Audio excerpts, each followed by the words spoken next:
Finally tonight, drug companies running clinical trials in far-off places. NewsHour correspondent Fred DeSam Lazaro of Twin Cities Public Television reports from India.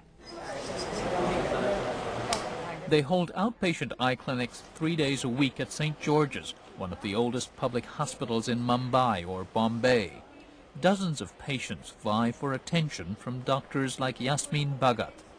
On an average day, we see maybe about 200 patients, some old, some new, some operated, some with some medical problems of the eye.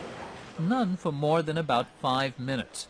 The Spartan assembly line care may reflect the grim reality of India's poverty, but that's not how Dr. Vidya Acharya, a clinician and researcher, sees it.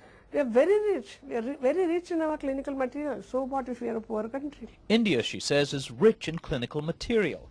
What do you mean by clinical material? Clinical material, types, variety of disorders that we see. Lots of people with a great variety of diseases. Yes, great variety of diseases. That claim has drawn the attention of multinational drug companies.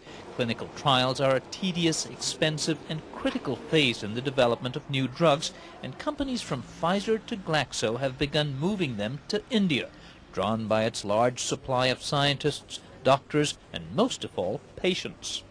More than 30 million people in India suffer from heart disease. At least that number are diabetic, and tens of millions suffer from various forms of cancer and psychiatric disorders. India can give you 1/3 more patients in 1/3 less time. Dr. Vijay Kumar, who heads a 3-year-old research firm, says not only is drug development sped up, but Indian patients make good trial subjects for new pharmaceuticals because most have never taken any other drugs. He says India, unlike developed countries, has more patients with untreated advanced diseases like cancer. Ophthalmologist Bhagat says the meticulous requirements of trials also helps sharpen doctors' skills. For example, for a patient of conjunctivitis, I may normally just spend about 3 to 4 minutes examining him. But when you are in a clinical trial, we see them in a much greater detail. We have to take the conjunctival swabs, which one doesn't do for everybody. So it's very time consuming, but it's quite exciting, and we do learn a lot also, and it does help the patient also. But the idea of patients enrolling because it's the only way they can get good care, or any care, troubles ethicists like Dr. Jeffrey Kahn at the University of Minnesota Medical School. Certainly it's not the job of the pharmaceutical industries around the world to provide health care for the masses. That's not their role. But by the same token, they shouldn't be going in and taking advantage of the dire straits of people to do clinical trials more cheaply, take advantage of the straits and expose these people to risk in ways that will only benefit people who are in rich countries thousands of miles away. A central tenet of clinical research is that it should benefit the larger society.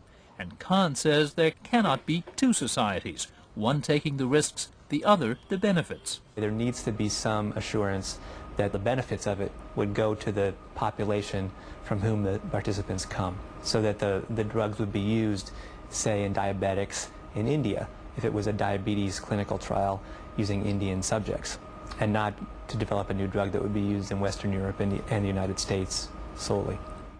But the companies doing clinical trials here say doing the research in India will lower costs and make drugs affordable to everyone, including Indian patients. Dr. Swati Piramal heads a family-owned conglomerate that's branched into clinical trials. In the year 2010, there are going to be more diabetics anywhere in the world. Most of them will be in India. And I think the drugs which are being developed in India on the backs of Indian people will not only benefit our country, but will benefit people everywhere at an affordable cost, at a very good quality. Questions of quality worry some experts. Will people desperate to enroll just to get health care lie about their medical histories? Will doctors take advantage of patients whose poverty and illiteracy make them especially vulnerable in India? In November, the Indian government announced plans to register and then monitor all clinical trials in the country, also to create laws to enforce ethical guidelines. But even with laws on the books, India has seen widespread abuses in medicine. For example, millions of ultrasound scans are done solely to abort female fetuses. Kidneys are routinely purchased from poor people for transplantation. For their part, clinical trials companies say it is in their business interest to conduct trials cleanly, to ensure subjects are protected from undue risk and given sufficient information to give truly informed consent. Many international pharmaceutical companies seem sold. Whether it's good for the Indian public or not, analysts say as many as 2 million Indians may be enrolled in research trials by 2010.